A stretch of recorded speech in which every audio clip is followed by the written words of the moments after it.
Hey guys, Dollar812 here. This video is a response or a thank you to Satan's Barber. Those of you who have not seen Satan's Barber's videos, he does excellent training series on leatherwork and sheath making, and he's even getting into the kydex lately too. So anyways, like many people, I decided after starting to collect knives and get into cutlery that there was a serious shortage of good quality sheaths to be found. So after looking around and finding how expensive custom-made sheaths are, I decided for the price of one fancy Hedgehog's Leatherworks sheaths that I could buy all the tools I need and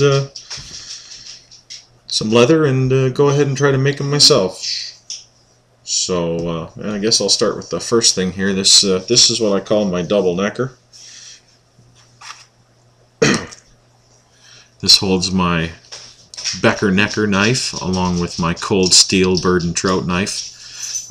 Both of them are neck knives. Both of them I like to carry around. So instead of having a couple of different things bouncing around off my neck, I decided to put them both together and I came up with this.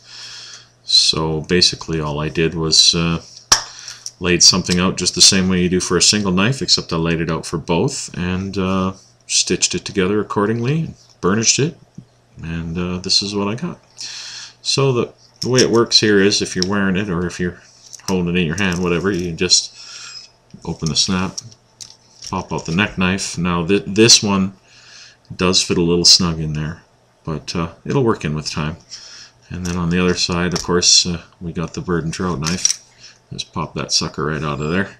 And because they're such different size knives, of course, the welt I made for the two knives is different. I had to add a lot more leather to the welt, make it a little smaller for that bird and trout knife.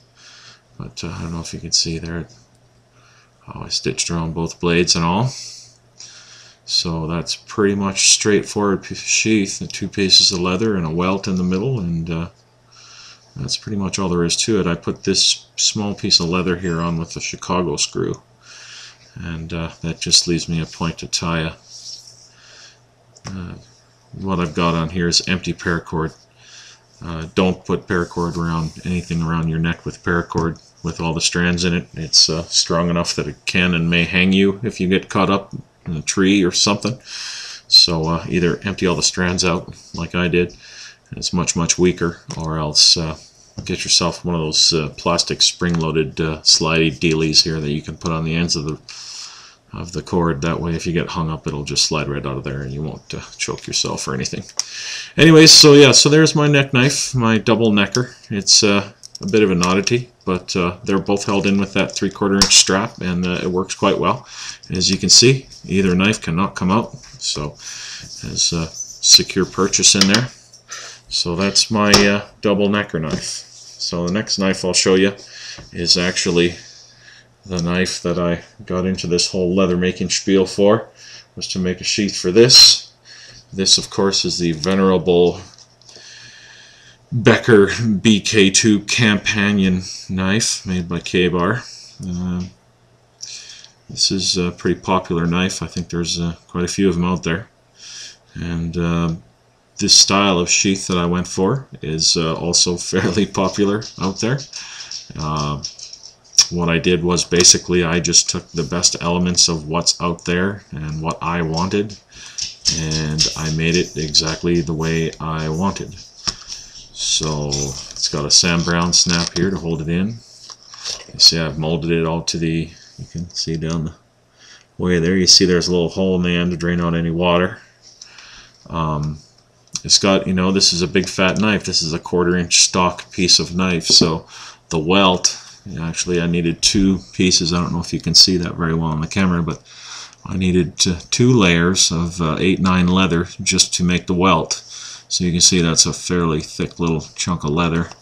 So as a result, instead of using my awl to punch all the holes to stitch, I of course used my drill press with a 1/16 bit, and just popped a bunch of little holes in there, and then that way it made the stitching go much quicker.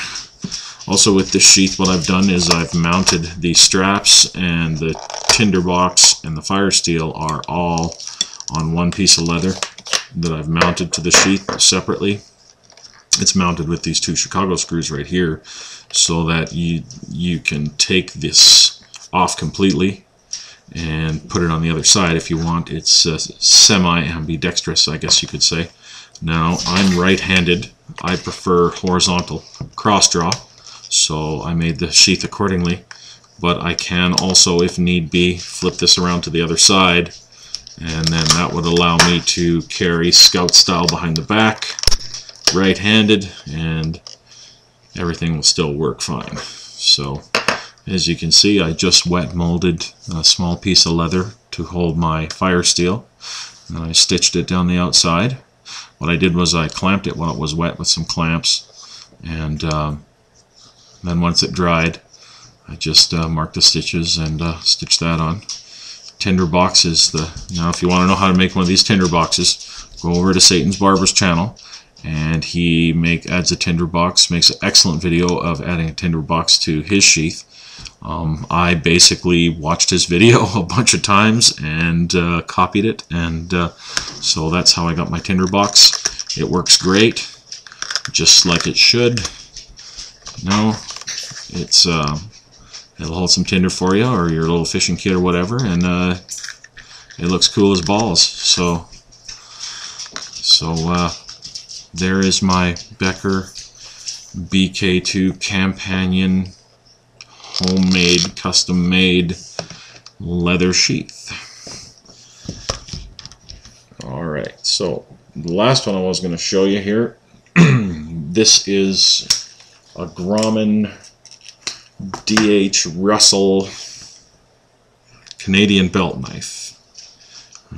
Very time-tested and popular knife. This one is the flat grind. I've got the flat grind here. This just feels so good in your hand. It's a great knife, but it came with this. Now the deal with this is you stick the knife all the way in there till there's like an inch of it sticking out, and that's what this tagline is for on the end of the knife, to pull it out of the sheath, because there's nothing sticking out hardly. Well, the other day I went and pulled it to pull it out of the sheath, and I didn't get my hand securely on the handle. It was kind of swinging around by the rope, and whacked myself in the other knuckle, and doom, you're bleeding.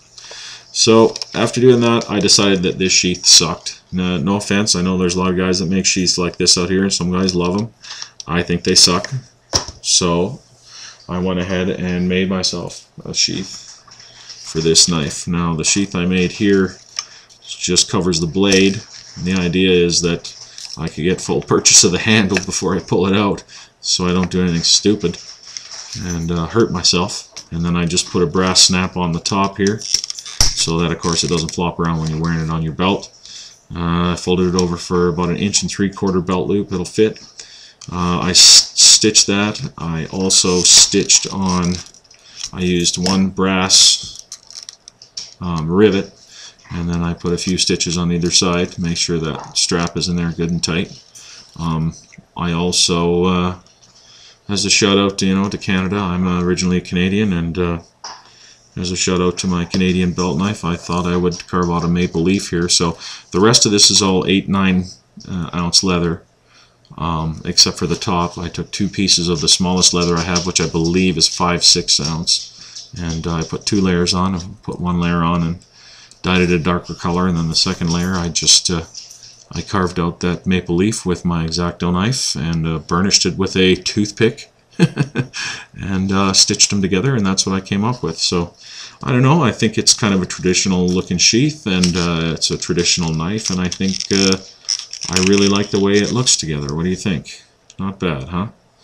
Anyways, so yeah, these are my sheaths that I've made so far. I love it. I'll make a ton more. I need to get some more knives though, so geez, if you want me to keep making sheaths, send me a knife. I'll make a sheath for it. Anyways, guys, thanks again, Satan's Barber. Awesome videos, man. They helped me a ton. I went from not knowing squat to making these beauties, and I'm kind of proud of them, if I do say so myself. Well, that's it for today. Peace out.